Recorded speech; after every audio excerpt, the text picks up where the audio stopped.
Hello दोस्तों। आज हम हिंदी भाषा का विकास क्रम के बारे में अध्ययन करेंगे।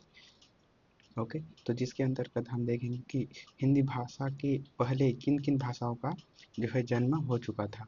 उसके पश्चात जो है सबसे पहले तो आपको हिंदी भाषा का विकास जो है एक ही बार हिंदी भाषा ही की उत्पत्ति नहीं हुई थी। इससे पहले भी कुछ भाषाएं आई थी जिसके अंतर्गत उसके बाद धीरे धीरे जो है हिंदी भाषा की उत्पत्ति हुई है। तो सबसे पहले हम देखेंगे कि हिंदी भाषा की उत्पत्ति से पहले किन किन भाषाओं का जो है विकास हो चुका था। तो आइए देखते हैं। तो सबसे पहले देखो संस्कृत भाषा, क्योंकि संस्कृत भाषा को सभी भाषाओं की जननी कहा जाता है। आपको पता ही होगा, यस आपको पता ही होगा कि संस्कृत भाषा को सभी भाषाओं की जननी कहा जाता है। तो इसका विकास क्रम जो है आपका 1500 इस 1500 1500 1500 ईसा पूर्व से लेकर 500 ईसा पूर्व तक जो है इसका विकास क्रम हुआ था। आप देख सकते हैं, देखिए। उसके बाद जो हुआ था आपका पाली। इसको जो है आपको क्रम से याद रख लेना है। संस्कृत, पाली, प्राकृतिक, अपभ्रंश और हिंदी। ठीक है, ये बहुत ही इंपॉर्टेंट है। जैसे कि एसएससी बैंकिंग एसएससी बैंकिंग और अदर जो है स्टेट पीसीएस आदि एग्जामों में जो है इसे सही जोड़ी या फिर जमाओं के रूप में आपको जो है क्वेश्चन आने के चांसेस बहुत ज़्यादा रहते हैं। तो सबसे पहले तो आपको पता ही है कि संस्कृत जो है सभी भाषाओं की जननी होती है। तो संस्कृत, पाली, प्राकृतिक, आपको तीनों ही सीक्वेंस में याद रखना होगा। संस्कृत, उसके बाद पाली, फिर प्राकृतिक, फिर अपभ्रंश, फिर हिंदी। ये ये जो है एक सीक्वेंस को आपको हमेशा से ही याद रख लेना है। ठीक है, तो अब बताते हैं हम पाली भाषा। पाली भाषा का विकास क्रम 500 ईसा पूर्व से लेकर पहली शताब्दी के बीच में हुआ था। आपको तो पता ही होगा कि पाली भाषा का प्रयोग जो है आपका गौतम बुद्ध ने भी किया था। तो जिसके कारण इसे जो है बुद्ध के उपदेश के भाषा के नाम से भी जाना जाता है। तो आपको इसका जो है कालक्रम इतना जरूरी नहीं होता है, परंतु आपको कालक्रम भी अगर याद हो सके तो आप जरूर याद कर लीजिए। पाली भाषा के पश्चात आता है आपका प्राकृतिक भाषा। प्राकृतिक भाषा का विकास क्रम हुआ था आपका पहली ईस्वी से लेकर 500 ईस्वी के बीच में। तो दोस्तों, किसी भी भाषा का क्रम जो है आपका बीच में रख सकते हैं। ये नहीं है कि आपको पूरा का पूरा ही याद रखना है, इसके बीच में ही इस भाषा का विकास हो चुका था। ओके, देन उसके बाद हम आते हैं अपभ्रंश भाषा। अपभ्रंश भाषा की विकास हुआ था आपका 500 ईस्वी ईस्वी से लेकर 1000 ईस्वी के बीच में।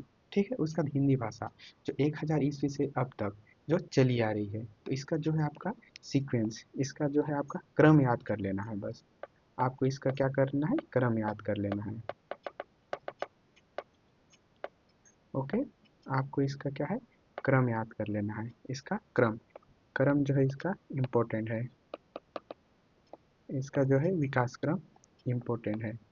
ओके, उसके बाद जो हम देखते हैं आपका हिंदी भाषा। जो हिंदी भाषा की उपभाषाएं हैं जिसके अंतर्गत मुख्यतः 17 बोलियां आती हैं। तो ये इम्पोर्टेंट है।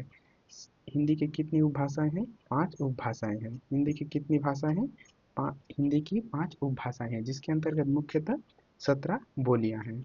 ओके, जो जानते हैं हम पाँच जो है 5 उपभाषाएं कौन कौन सी हैं और 17 बोलियां कौन कौन सी हैं।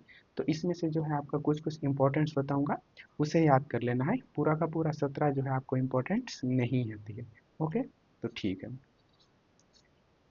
अब देखते हैं जो है आपका पश्चिमी हिंदी उपभाषा। ये पहला है। ठीक है, पश्चिमी हिंदी उपभाषा, इसके अंतर्गत आता है आपका कन्नौजी, बुंदेली, ब्रजभाषा, कोरवी और हरियाणी। जो है आपका हरियाणा के अंतर्गत जो है बोला जाता है, तो इसकी हरियाणी। ठीक है, और ब्रजभाषा तो आप जानते ही हैं, बुंदेली और कन्नौजी। उसके बाद आते हैं हम दोस्तों राजस्थानी उपभाषा। राजस्थानी उपभाषा के अंतर्गत आता है आपका मारवाड़ी, जयपुरी, मेघावी और मालवी। ये इतना इम्पोर्टेंस नहीं है। अगर आपको किसी, जैसे कि आप राजस्थान राजस्थान पीसीएस का अगर तैयारी कर रहे हैं, तो आपको पूछ सकता है कि राजस्थानी उपभाषा के अंतर्गत कितनी उपभाषाओं राजस्थानी उपभाषा के अंतर्गत कितनी बोलियों को रखा गया है। ये आपके लिए इम्पोर्टेंट हो सकता है। ओके, उसके बाद हम चलते हैं आपका पूर्वी हिंदी उपभाषा। इसके अंतर्गत अवधी, बघेली और छत्तीसगढ़ी आता है। सॉरी दोस्तों, ये छत्तीसगढ़ है, तो इसको आपको छत्तीसगढ़ी कर लेना है। तो कौन कौन सा पूर्वी हिंदी उपभाषा के अंतर्गत, अवधी, बघेली और छत्तीसगढ़ी। उसके बाद आता है आपका बिहारी उपभाषा, इसके अंतर्गत आता है भोजली। हाँ दोस्तों, इसमें से आपको इम्पोर्टेंट है मैथिली, बहुत ज़्यादा इम्पोर्टेंट है, जो है आपकी 8वीं अनुसूची में स्थान पाने वाली एकमात्र बोली है, अब इसे स्वतंत्र भाषा का दर्जा प्राप्त है। ठीक है, आपको मैथिली भाषा के बारे में बताना है कि इसे किस कौन से संविधान संशोधन अधिनियम के अंतर्गत इसे 8वीं अनुसूची में शामिल कर लिया गया है, तो आपको कमेंट्स में बताना है। ओके, जो आपको मैथिली के बारे में, आपको जो है मैथिली के बारे में कमेंट्स में ज़रूर बताइए कि इसे कौन से संविधान संशोधन अधिनियम के अंतर्गत 8वीं अनुसूची में दर्जा दिया गया है। अब हम 5वीं उपभाषा में जाते हैं। 5वीं उपभाषा होगा पहाड़ी उपभाषा, जिसमें आता है गढ़वाली और कुमायूनी।